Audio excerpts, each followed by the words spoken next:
दोस्तों, ये कहानी है हाकान नाम के एक ऐसे लड़के की जो बिल्कुल ही बेरोजगार और निठल्ला होता है। वो कई जगहों पर इंटरव्यू देने जाता है, लेकिन उसे कहीं पर भी जॉब नहीं मिलती। लेकिन एक दिन उसे एक कमीज मिलती है, जिसे पहनने के बाद उसमें ऐसी जादुई शक्तियाँ आ जाती हैं कि इन पावर्स को संभाल नहीं पाता और पूरे के पूरे देश को ऐसी खतरनाक मुसीबत में डाल देता है जिससे सभी लोगों की जिंदगी नरक से भी बदतर बन जाती है। लेकिन आखिर उसने ऐसा क्या कर दिया था, चलिए जानते हैं। तो कहानी की शुरुआत में हाकान के ऊपर कोई बंदूक से निशाना लगाता है। उस बंदूक की गोली धीरे धीरे हाकान के माथे की तरफ जा रही होती है, लेकिन उसे वो गोली लगी या नहीं ये हमें नहीं दिखाया जाता। और यहाँ से सीन शिफ्ट होकर पास्ट में चला जाता है, जहाँ पर हम हाकान और उसके दोस्त मैमो को देखते हैं, जो एक साथ ही एक रूम में रहते थे। हाकान सो रहा होता है, तभी उसके फोन का अलार्म बजता है। हाकान उठता है और अपने फोन को बंद कर देता है। इसके बाद वो अपने मसल स्ट्रेच करता है और मेमो को उठाने जाता है, जो सोफे पर सोया होता है। इसके बाद वो लोग तैयार होकर नाश्ता करते हैं और एक जगह पर जाते हैं जहाँ वो अपनी एक दुकान खोलने का सपना देखा करते हैं। दोनों ने अभी वो जगह नहीं खरीदी थी, क्योंकि उनके पास इतने पैसे नहीं थे।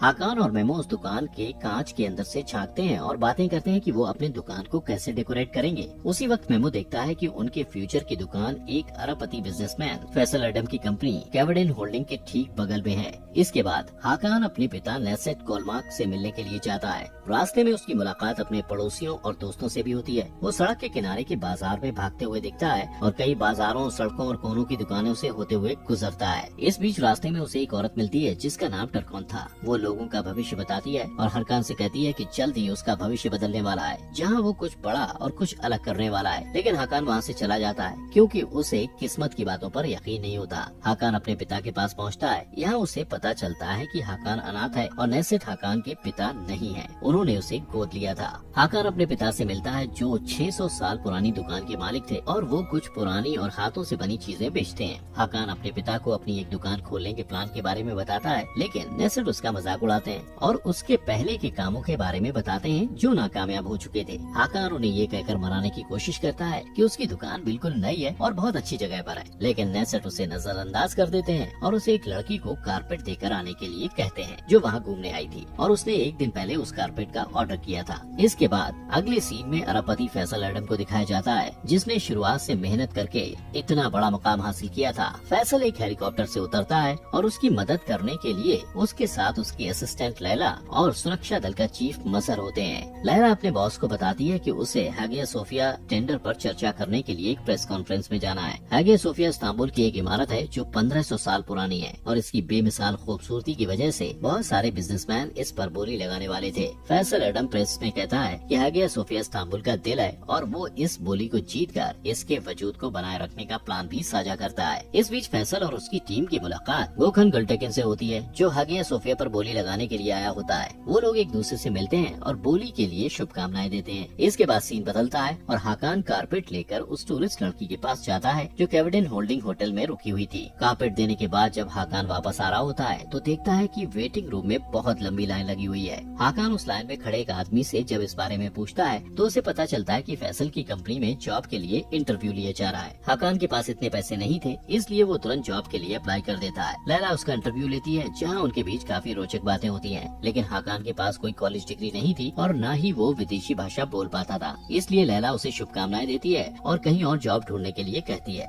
ये सुनकर हाकान वहाँ से चला जाता है। जब वो वापस जा रहा होता है तो देखता है कि एक छोटी सी बच्ची के ऊपर एक झूमर गिरने वाला है। वो तुरंत दौड़ते हुए उसके पास जाता है और उसे बचा लेता है। फैसल और मजर उसकी इस बहादुरी के काम को देख लेते हैं। इसके बाद हाकान फिर से अपने पिता को दुकान खोलने के लिए मना रहा होता है और तभी उनकी दुकान पर सुजैन नाम की एक लड़की आती है, जो तुर्की की जादुई शर्ट ढूंढ रही होती है, जो बहुत मुश्किल से मिलती है। सुजैन कहती है कि वो शर्ट उसके खास क्लाइंट के लिए है और इस शर्ट के लिए वो मोटी रकम भी दे सकती है। मिस्टर कोलमार्क उससे झूठ कहते हैं कि वो शर्ट उनके पास नहीं है, जबकि वो उनके तहखाने में रखी होती है। हाकान उनसे कहता है कि वो उस शर्ट को बेच दें, लेकिन वो हाकान की बात नहीं सुनते। इसके बाद मेमो वहाँ आता है और हाकान को बताता है कि उन्हें उनके घर से बाहर निकाल दिया गया है, क्योंकि उन लोगों ने घर का किराया नहीं दिया था। यहाँ हाकान को पता चलता है कि उसने जो पैसे घर के किराए के लिए टेबल पर रखे थे, मेमो उसे जुए में हार गया। दूसरी तरफ गोखन गुलटेकिन मजहर को अपनी कार में लेकर एक गुप्त जगह पर जाता है और वहाँ उसे फैसल को नीलामी से बाहर करने के लिए घूस देने की कोशिश करता है, लेकिन मजहर अपने बॉस के दुश्मन को वहीं मार देता है। दूसरी तरफ हाकान और मेमो का बिजनेस ठप पड़ने की वजह से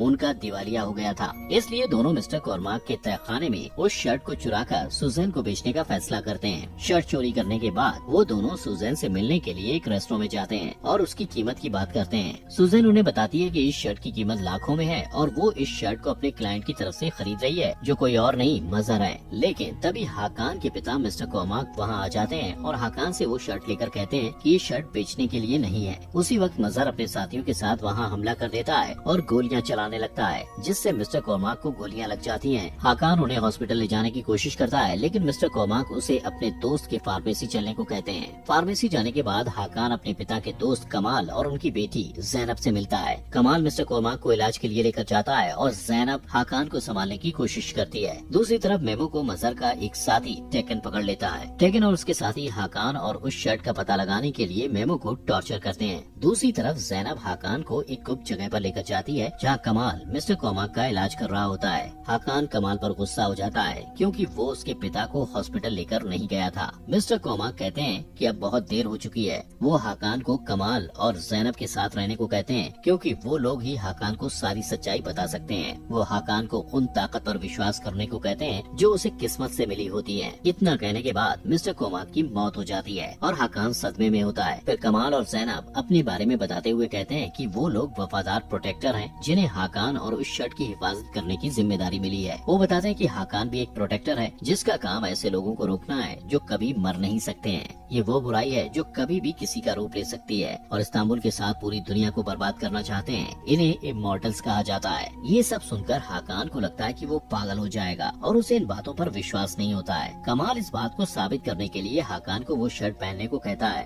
हाकान उसकी बात मानकर जैसे ही शर्ट पहनता है, वो शर्ट उसके शरीर का हिस्सा बन जाती है। साथ ही उसके सीने में प्रोटेक्टर का एक जादुई निशान बन जाता है। इसके बाद जैनब उसकी तरफ बंदूक से निशाना लगाती है और गोली चलाती है। ये वही सीन होता है जो इस एपिसोड की शुरुआत में दिखाया जाता है। बंदूक की गोली हाकान के माथे पर लगती है, लेकिन माथे से टकराकर उछल जाती है, जिससे साबित हो जाता है कि हाकान प्रोटेक्टर है। इसके बाद कमाल हाकान को उन इमॉर्टल और प्रोटेक्टर्स के बीच हुई लड़ाई के बारे में बताता है। इसके बाद प्रोटेक्टर मेहमद को दिखाया जाता है, जिसे 7 इमॉर्टल्स को खत्म करने के लिए भेजा गया है। एक दिन उसे इमॉर्टल को पहचानने और मारने का रास्ता मिल जाता है, जो बिल्कुल इंसानों की तरह दिखाई देते हैं। उसे 3 तरह की चीजें मिलती हैं जो इस लड़ाई में उसकी मदद कर सकती हैं। इसमें से पहली चीज एक जादुई अंगूठी होती है, जो तब चमकने लगती है जब कोई इमॉर्टल इसके आसपास होता है। दूसरी चीज कटार होती है, जो इमॉर्टल को मार सकती है। और तीसरी चीज एक कवच होता है, जो तपस्या से मिला होता है। मेहमद ने हाकान के पूर्वज को उसकी स्किल्स, ताकत और साफ दिल जैसी खूबियों की वजह से इमॉर्टल और प्रोटेक्टर के बीच की इस लड़ाई को लीड करने के लिए प्रोटेक्टर के रूप में चुना होता है। ये सब सुनते हुए हाकान की तबीयत खराब होने लगती है, क्योंकि शर्ट की वजह से वो शारीरिक और मानसिक रूप से बैलेंस नहीं कर पाता है। हाकान को इन सब बातों पर अभी भी यकीन नहीं होता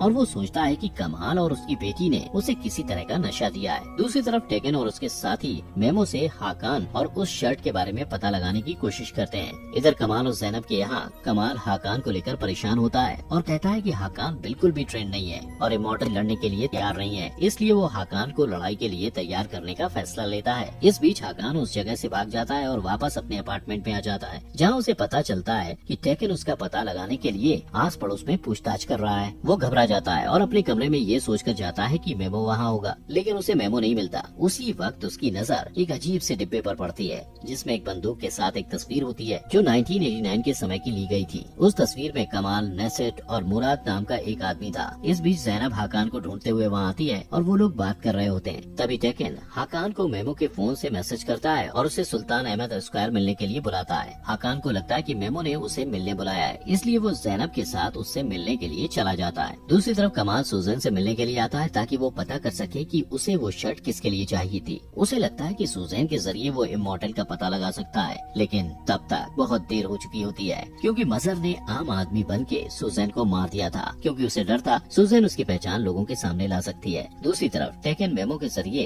हाकान को स्क्वायर तक लाने में कामयाब हो जाता है और मेमो को वहाँ चारे के रूप में इस्तेमाल करता है। जब हाकान मेमो को देखता है, तब उसके पास जाने की कोशिश करता है, लेकिन तभी टेकन अपनी छुपी हुई जगह से हाकान के ऊपर 4 गोलियां चलाता है। लेकिन वो ये देखकर हैरान हो जाता है कि गोलियों से हाकान नहीं मरता। जैनब उसकी मदद करने के लिए आती है, क्योंकि लगातार गोलियां चलने की वजह से वो कमजोर हो जाता है। टेकन ये सारी बात अपने बॉस मजहर को बताता है, जो ये सब सुनकर बिल्कुल खुश नहीं होता। इसके बाद हाकान और जैनब कमाल की फार्मेसी की गुप्त जगह पर वापस आ जाते हैं। हाकान कमाल से उस तस्वीर के बारे में पूछता है, जो उसे उसके पिता के बॉक्स से मिली थी। कमाल उसे बताता है कि नेसेट और मुराद उसके करीबी दोस्त थे। मुराद को हाकान से पहले प्रोटेक्टर के रूप में चुना गया था और मुराद ही हाकान हकान के असली पिता थे। इमॉर्टल से लड़ते हुए मारे गए थे। नेसट ने हकान को गोद लिया था और उसे बचाने के लिए हकान से ये सारी बातें छुपाई थी। इसके बाद हकान कमाल और ज़ैनब से कहता है कि उन्हें जल्द से जल्द इमॉर्टल्स को ढूंढकर मारना होगा, लेकिन ये कोई नहीं जानता कि इमॉर्टल्स कैसे दिखते हैं और उन्हें पहचानने के लिए जादुई अंगूठी की जरूरत होती है। दूसरी तरफ फैसल हकान की बहादुरी देखकर उससे काफी ज्यादा खुश था,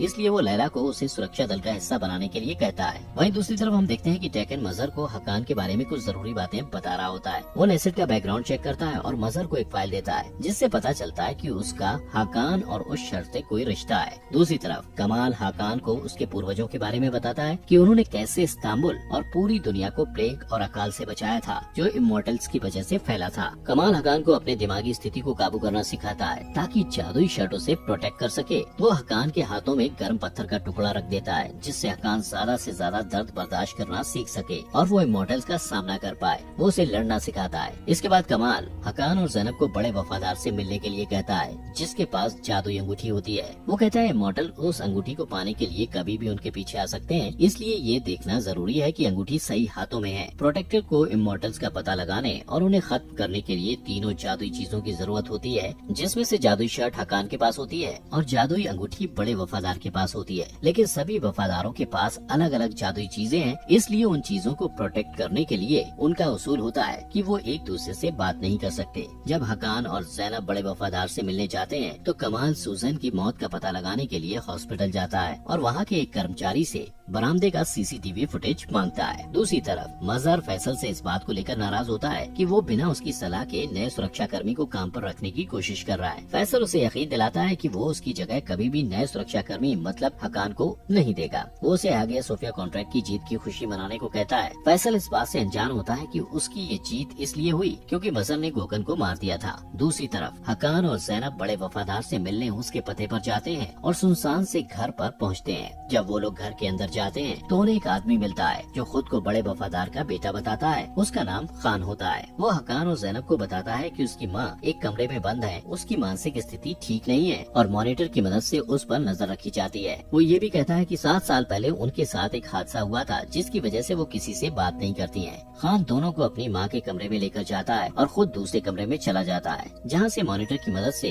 वो उन पर नजर रखता है। हकान बड़े वफादार को अपने सीने का जादुई निशान दिखाता है, जिसके बाद वो अपना मुंह खोलती है और बताती है कि खान उसका बेटा नहीं है और उन्हें फंसाया जा रहा है। वो हकान को जादुई अंगूठी देती है, लेकिन उसका स्टोन गायब होता है। इस बीच खान वहाँ आ जाता है, लेकिन वफादार उसे गोली मार देती है। अब इससे पहले कि खान जिनके लिए काम करता था वो लोग यहाँ पहुँचे, हकान और ज़ैनब सीसीटीवी फुटेज को खत्म कर देते हैं और वहाँ से निकल जाते हैं। वफादार उन्हें विश्वास दिलाती है कि वो खान के आदमियों को संभाल लेगी। दूसरी तरफ फैसल हकान को सुरक्षा दल में शामिल करने के लिए काफी सीरियस होता है, इसलिए लैला हकान को कॉल करके फैसल से मिलने के लिए बुलाती है। हकान उसकी बात मानकर फैसल से जॉब के बारे में बात करने के लिए जाता है और यहाँ उसकी मुलाकात मजहर से होती है। मजहर को ये नहीं पता होता कि वो वही हकान है जिसके पास वो जादुई शर्ट है और जिसका पीछा वो इतने दिनों से कर रहा है। इस बीच मजहर किसी को कॉल करता है और खान के बारे में पूछता है, जिससे ये पता चलता है कि मजहर ने ही खान को उस वफादार के घर में भेजा था। हकान को जब ये पता चलता है तो वो वहाँ फैसल के लिए सिक्योरिटी का काम करने के लिए तैयार हो जाता है, क्योंकि उसे लगता है कि वहाँ काम करते हुए उसे मजहर के बारे में और भी कुछ जानने को मिलेगा।